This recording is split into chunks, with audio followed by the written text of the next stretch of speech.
Good evening on this Friday, or good morning on this Friday, or good afternoon on this Friday. Whenever it is on this Friday that you're watching this video, thanks for joining me for just a couple minutes today.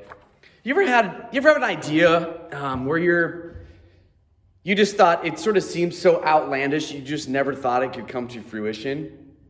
The kind of like idea that you're like, wow, could I even get funding for that? Or would people support that? Or would they think I'm crazy? Or would they just not get behind it because it's just not a good idea? Or it's just completely so far-fetched out of the normal? I have kind of ideas like this kind of stuff all the time.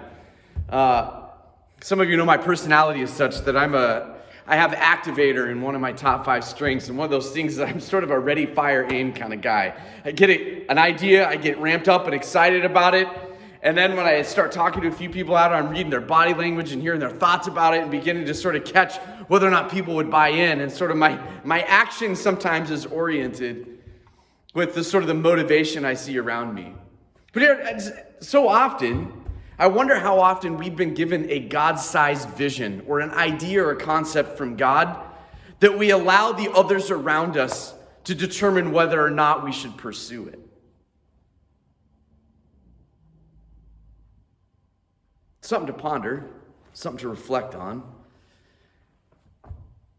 Sometimes in the past, when I've interviewed at different churches in different positions in my life, oftentimes when you visit into a place, one of the things that you naturally start doing, and whether it's in a church or in another job that you've interviewed for, is that sometimes you start imagining or picturing yourself. Could I see myself working here? Could I see myself leading this and living in this particular place?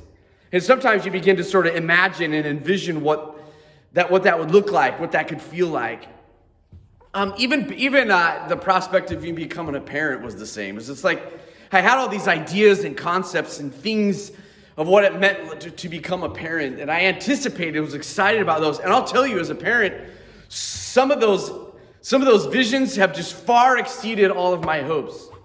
And even the reality has found itself sometimes filled with much more pain than I ever anticipated, but also so much more hope than I anticipated, and so much more excitement and blessing than I anticipated.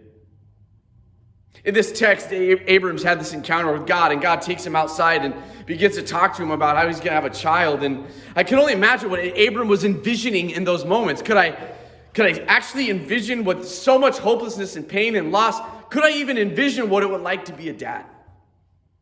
Now, if I were to be hanging out with Abram right now, I wonder if he'd be saying it far exceeded all I ever thought. And probably even for Abram, to come to the arrival of the reality of becoming a dad came with so much pain.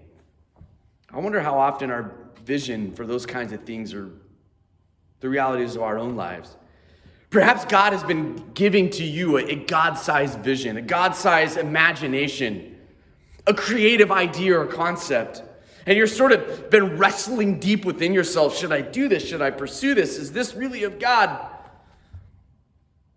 Not only would I challenge us to pray about it, but surround yourself with God-fearing people who can discern with you on behalf of determining whether or not God is giving you an imagination before you ever thought or imagined. I'll tell you, pastoring has far exceeded and been full of blessings. It's been full of pain.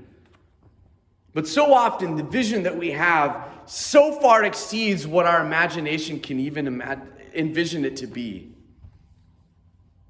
I wonder today if God's been planting something in your heart. Perhaps this season of hope is when maybe the seeds that God has planted in your heart have begun to slowly take root. And maybe the season of hope is actually envisioning what that story could look like, or that vision could be in reality form down the road. Maybe that's you today.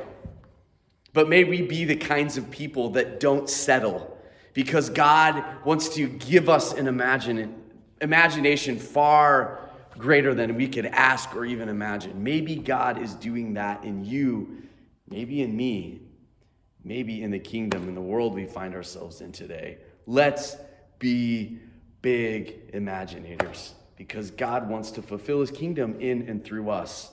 Maybe that's for us today. Christ be with you. You're loved.